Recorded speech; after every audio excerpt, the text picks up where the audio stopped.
Thân chào cả nhà, không nên xem chùa đâu đó. Nhớ đăng ký, like, comment để ủng hộ team nha. Nếu bị buộc phải theo một vị thần và kế thừa nghề nghiệp của ngài ấy, bạn sẽ chọn vị thần nào? Là nữ thần chiến tranh với thanh kiếm thánh văn vĩ đại, hay linh hồn hư không của những vụ ám sát bóng tối, hay minh vương nắm giữ tất cả linh hồn người chết, hay là từ chối ân huệ của trở thành người sở hữu thần khí bị các vị thần dùng bỏ? Lúc này, tôi đứng trên đài thức tỉnh với vẻ mặt khó hiểu, bởi vì những gì tôi nhìn thấy khác hoàn toàn so với nghi thức thức tỉnh mà các thầy cô ở trường đã giảng theo sách giáo khoa. Tất cả các nghề nghiệp đều do thần linh ban tặng, chỉ cần người thức tỉnh bước lên đài thức tỉnh chạm vào bia đá, chỉ có một vị thần xuất hiện và chọn bạn làm tín đồ của ngài ấy. Từ đó, bạn sẽ đi theo vị thần này, giết quái vật và dâng tế ngọn lửa trái tim của quái vật cho ngài ấy. Bạn có thể từ từ lên cấp và mạnh mẽ hơn. Còn lúc này, trước mặt tôi lại xuất hiện tới 4 vị thần bí ẩn. Nữ thần mặc áo giáp vàng cầm thanh kiếm thánh văn vĩ đại. Người bí ẩn ẩn mình dưới chiếc áo choàng đen. Và ông lão cầm cây trượng xương trắng rợn người. Và chiến binh có thân thể rách nát nhưng vẫn đứng thẳng đầy u ám. Người đầu tiên đề nghị tôi chuyển chức là nữ thần chiến tranh. Ngài ấy nhìn tôi từ trên cao với vẻ mặt ngạo nghễ, như thể đang nhìn một con kiến vậy, kiêu ngạo và khó chịu. Người thức tỉnh, ta đã cảm nhận được sự chăm chỉ và tiền đồ của ngươi. Hãy đi theo ta sẽ ban cho ngươi vinh quang của chiến binh. Giây tiếp theo, bia đá cổ xưa phát ra một luồng ánh sáng màu vàng. Một dòng chữ ngay lập tức xuất hiện trước mặt tôi. Đi theo nữ thần chiến tranh, chuyển chức thành nghề chiến binh cấp địa. Thấy vậy, tôi không khỏi nhéo mắt lại. Vị nữ thần chiến tranh với vẻ mặt kiêu ngạo này, miệng nói cảm nhận được tiền đồ và sự chăm chỉ của tôi. Kết quả lại chỉ cho một nghề pháo hôi cấp địa.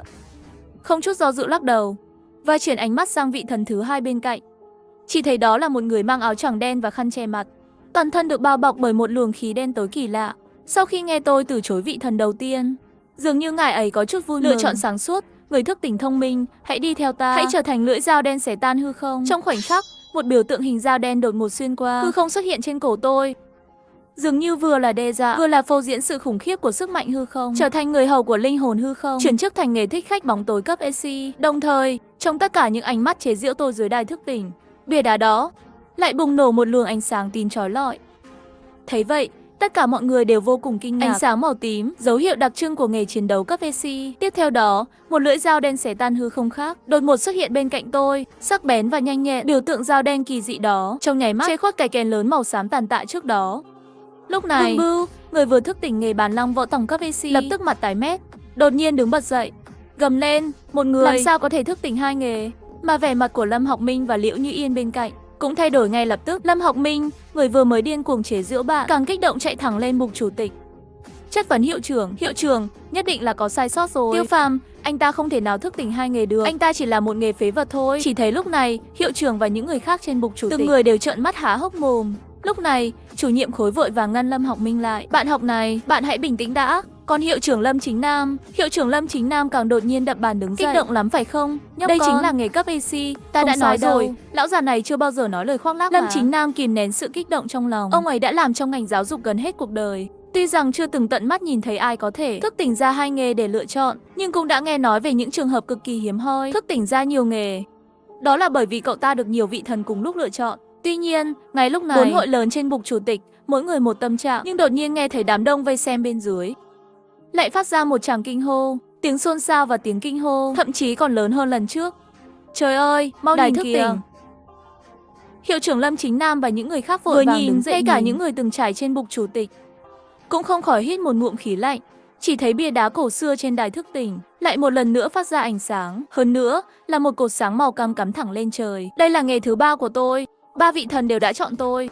Nhưng lúc này, tôi đang ở trong đài thức tỉnh, lại một lần nữa lắc đầu. Nghề chiến đấu cấp AC, thích khách bóng tối, ngay cả khi đặt trong toàn bộ bảng xếp hạng thích khách, cũng là một sự tồn tại có tên tuổi. Tuy nhiên, tôi lại không vội. Dù sao thì phía sau vẫn còn 2 vị thần nữa. Tôi vẫy tay với vị thần ẩn mình trong chiếc áo choàng đen. Vẫy tay, tôi biết ngài rất gấp, nhưng ngài đừng vội. Nghe vậy, vị thần hư không mặc áo choàng đen tức giận đến toàn thân run rẩy, nhưng cũng không thể làm gì được. Và từ ánh mắt của linh hồn hư không nhìn về phía vị thần thứ 3, tôi thực sự nhìn thấy một tia sợ hãi và kính sợ. Vị thần thứ 3 là một ông lão chống gậy, tóc bạc trắng, trên cây gậy trắng như xương bốc lên ngọn lửa xanh lam. Ông lão không giận mà uy, ánh mắt nhìn tôi mang theo một tia tán thưởng.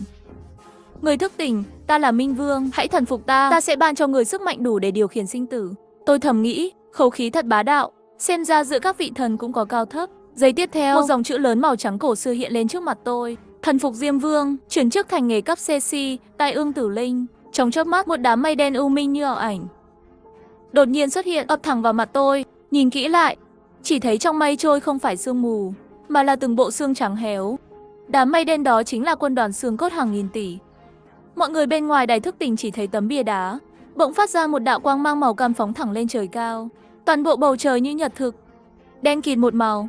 Hàng nghìn tỷ bộ xương trắng héo như đám mây ngạo nghễ xuất hiện trên đỉnh đầu mọi người. Chỉ một cái nhìn đã khiến người ta nghẹt thở. Nhìn kỹ lại, trong quân đoàn tử linh hàng nghìn tỷ đó, những chiến binh xương cốt bất tử bất diệt, trong đó chỉ là những binh chủng cấp thấp nhất. Những quái thú tử linh khổng lồ, những thích khách tử linh ẩn hiện, những quỷ tướng tử linh cưỡi chiến mã xương cốt, thậm chí là mấy con cự long xương trắng lướt qua đỉnh quân đoàn tử linh, đã mang theo một cơn mưa gió tanh máu. Cảnh tượng diệt thế này, nhìn một lượt cảnh tượng diệt thế đó, không chỉ những học sinh cùng khóa mặt đầy vẻ khó tin, mà ngay cả những người thức tỉnh trưởng thành đã chuyển chức từ lâu cũng sởn gai ốc. Cùng lúc đó, tất cả tin tức trên khắp cả nước đều đang khẩn cấp chèn một thông báo như vậy. Bản tin trực tiếp khẩn cấp phát một tin tức. Ngay vừa rồi, bầu trời nước ta đột nhiên bị hàng nghìn tỷ xương cốt, mây đen bao phủ. Người dân xin đừng hoảng sợ. Cảnh báo này đã được xác nhận là do một người chuyển chức nào đó của nước ta gây ra ảnh hưởng. Cùng lúc đó, trong khu quân sự bí mật mang mật danh Long Triều, một vị lão nhân tóc trắng mặc trên người đầy huân chương, ánh mắt sắc bén, nhìn cảnh tượng tận thế trên bầu trời. Trần lão, may mà ông kịp thời phong tỏa hiện tượng này, nếu không chuyện này đã lan đến nước Âu rồi. Con người được ông ta gọi là Trần lão bên cạnh lúc này đã mồ hôi đầm đìa. Nghề nghiệp của Nguyên lão là ngũ hành huyễn tượng sư, với tư cách là đại tướng trấn quốc thuộc nhóm đầu tiên của Long Quốc, ông ta đã dốc hết sức lực mới khống chế được hiện tượng này trong vạn sáu Long Quốc. Nếu không hiện tượng này sẽ lan ra toàn thế giới. Đến lúc đó thông tin bị nước địch nắm được thì phiền phức. Tôi đã phái người xuống điều tra rồi, bất kể là ai, chúng tôi, quân đội nhất định sẽ bảo vệ người đó ngay lập tức. Còn hiệu trưởng Lâm Chính Nam lúc này đã hoàn toàn phát cuồng. Đây là tai ương tử linh, chỉ có nghề cấp EC trở lên mới có thể có được triệu chứng đặc biệt này. Hơn nữa còn là kiếp nạn tận thế chưa từng có trong lịch sử. Ngay cả người trước đó gây ra hiện tượng quân đoàn tử linh vượt qua cũng chỉ là nghề cấp ECC, thuật sĩ tử linh. Vị tiền bối Long Quốc đó có thể dẫn dắt quân đoàn xương cốt hàng nghìn bằng sức một người, tàn phá một thành trì, một sự tồn tại hung tàn. Lúc này, người phụ trách bang hội bá nghiệp phản ứng đầu tiên, vội vàng lấy điện thoại ra liên lạc.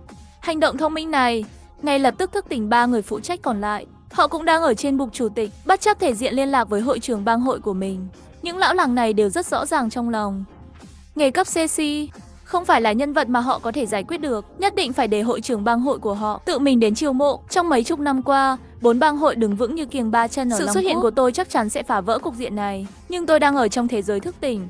Đối với sự náo nhiệt của thế giới bên ngoài hoàn toàn lựa chọn mà tôi đang phải đối mặt, tương đương với việc trực tiếp quyết định vận mệnh cả đời của mình. Lão thần cầm gậy xương trắng, tự xưng là Diêm Vương, lựa chọn mà ông ta đưa ra càng khiến người ta không thể từ chối. Nghề cấp CC, tai ương tử linh, nếu chọn nghề này, tương đương với việc chọn một người được trời cho, khởi đầu thuận buồm xuôi gió, thậm chí định sẵn danh tiếng lưu truyền sử sách. Tuy nhiên, tôi lại một lần nữa nhẹ nhàng lắc đầu. Tôi muốn xem vị thần cuối cùng.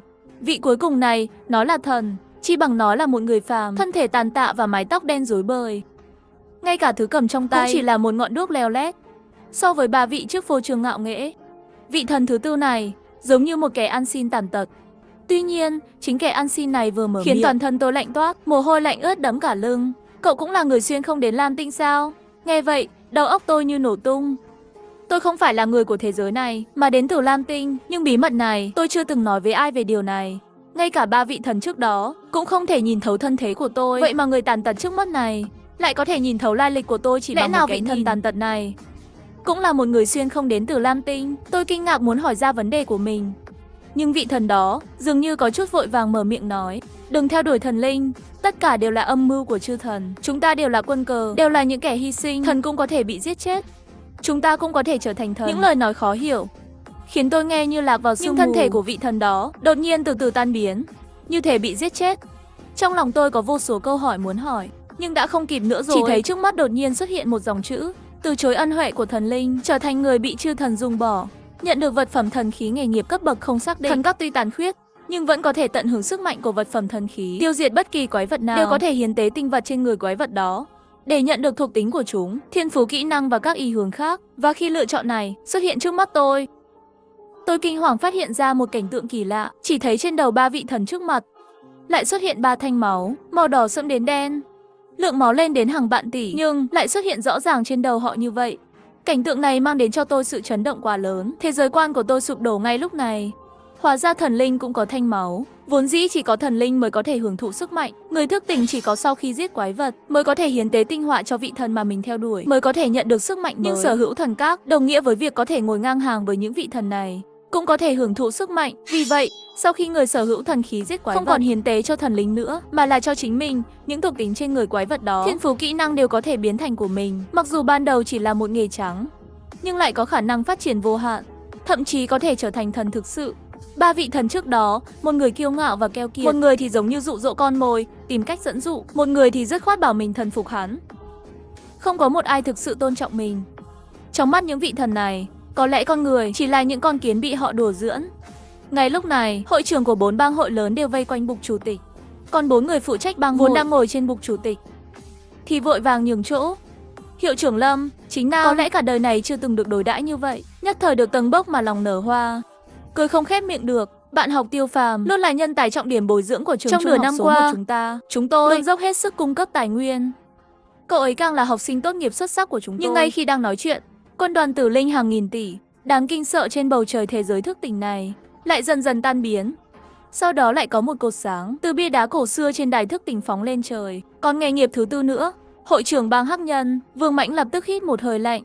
Nghe nói có một vị tiền bối. Khi thức tỉnh xuất hiện 2 lựa chọn nghề nghiệp, nhưng Tiêu Phàm lại có 4 lựa chọn nghề nghiệp. Điều này thật sự là chưa từng nghe nói đến. Nhưng nhìn hiện tượng này, rõ ràng là không thể so sánh với nghề cấp CC tai ương tử linh. Lưu Vân cường tráng, nữ hội trưởng xinh đẹp của bang các hội diệp, có chút lo lắng hỏi, Hiệu trưởng Lâm, bạn học Tiêu Phàm chắc sẽ đưa ra lựa chọn đúng đắn chứ? Hiệu trưởng Lâm chính Nam lúc này đã từ cao từ đại. Ông ta đã nghĩ đến, sau khi Tiêu Phàm ra khỏi nghi thức thức tỉnh, toàn bộ Thượng Kinh Thị sẽ không còn ai có thể so sánh với trường trung học số 1 của bọn họ. Mấy vị hội trưởng cứ yên tâm. Quy hoạch nghề nghiệp của trường chúng tôi. Lâm Chính Nam còn chưa nói xong với vẻ mặt tươi cười, thì thấy tôi trên đài thức tỉnh đã đưa ra lựa chọn. Toàn bộ hội trường nghi thức thức tỉnh im lặng. Mọi người đều muốn xem tôi, người đã gây chấn động toàn bộ, cuối cùng sẽ đưa ra lựa chọn gì. Khi 4 cột sáng trên bia đá tan biến, lúc này trên người tôi chỉ còn lại một vật tổ cuối cùng, một ngọn đuốc gần như sắp cháy hết. Sau khi xoay quanh tôi một vòng, rót vào giữa lông mày tôi, hiện trường lập tức xôn xao. Không thể nào, sắc mặt hiệu trưởng Lâm Chính Nam đột nhiên cứng đờ. Tiêu Phàm, cậu ấy lại không chọn tai ương tử linh. Hội trưởng của 4 bang hội lớn cũng đồng loạt ngây người trên bục chủ tịch. Trong mắt mỗi người đều lộ ra vẻ khó tin và không thể tin được. Sao có thể như vậy? Cậu ấy lại không chọn tai ương tử linh. Đó là nghề nghiệp mang tính tai ương mà. Tiêu Phàm bị ngốc sao? Còn Lâm Chính Nam lúc này, sau khi trải qua đại hỉ rồi đại bi, càng giống như một con bò được phát điên, hung hăng xông lên đài thức tỉnh. Tiêu Phàm, cậu ra đây cho tôi. Lâm Chính Nam gào thét một cách điên cuồng. Kết quả kịch tính như vậy cũng khiến các phóng viên truyền thông đang vây xem hiện trường hoàn toàn cao trào. Mọi người thích tạo thần, càng thích hủy diệt thần. Lúc này, từng người đều hướng ống kính về phía khán giả trên đài thức tỉnh. Thật không ngờ, Tiêu Phàm, bạn học khi đối mặt với nhiều nghề nghiệp tốt như vậy, lại chọn nghề nghiệp cấp CC tệ nhất. Tai ương tử linh cứ thế lãng phí. Thật đáng tiếc. Mà kết quả như vậy, tôi cho rằng dù là Tiêu Phàm hay là thầy cô của trường trung học số 1 đều có trách nhiệm. Họ đều phải chịu trách nhiệm vì Long Quốc mất đi một nghề nghiệp tai ương. Còn những người xem trực tiếp thì bàn tán xôn xao. Thậm chí không ít người đã bắt đầu công kích trên mạng. Mà lúc này, hội trưởng của 4 bang hội lớn trên bục chủ tịch cũng chỉ có thể lắc đầu thở dài rời đi. Vốn tưởng rằng là một mầm non tốt trăm năm khó gặp. Chỉ tiếc Tiêu Phàm tự mình không có chí tiến thủ, nhưng lại có không ít người vừa đại bi vừa đại hỉ. Ví dụ như Vương Bưu và Lâm Học Minh cùng những bạn học cùng khóa. Kẻ vô dụng mãi mãi là kẻ vô dụng, dù có cơ hội đến tay cũng không nắm bắt được. Vương Bưu không nhịn được ngửa mặt lên trời thở phào một hơi. Còn Lâm Học Minh vừa mới phát điên, vẫn còn sợ hãi, nhưng khóe miệng đã không thể kìm nén được nụ cười. Không ngờ Tiêu Phàm lại là một tên ngốc thật sự. Nghề nghiệp tốt như vậy lại không chọn. Nếu đã như vậy thì đừng trách tôi không nương tay trong cuộc buổi sáng đại hội. Trong mắt Lâm Học Minh lộ ra hận ý đã tiềm ẩn suốt 3 năm. Như Yên, sau này cô sẽ không bảo vệ cậu ta chứ? Lâm Học Minh quay đầu, nhe răng cười với Liễu Như Yên. Học Minh, cậu đang nói gì vậy? Cậu ta chỉ là bạn học bình thường thôi. Liễu Như Yên nói, liếc xéo Lâm Học Minh một cách kiêu ngạo. Chỉ một cái liếc mắt thôi cũng khiến Lâm Học Minh vô cùng sung sướng. Ánh mắt nhìn tôi càng thêm độc ác. Ngược lại, cậu đắc ý nhiều năm như vậy, tháp thử thách tiếp theo cũng nên học hỏi cho tốt. Học cách cúi đầu khom lưng là một kẻ vô dụng sao? Lúc này, tôi vừa mới thức tỉnh nghề nghiệp còn chưa kịp phản ứng, đã bị truyền tống từ bia đá cổ xưa đến tháp. Đây cũng là bài kiểm tra cuối cùng dành cho người thức tỉnh mới. Bên ngoài tháp thử thách, có một người đang theo dõi sát sao chuyện của tôi.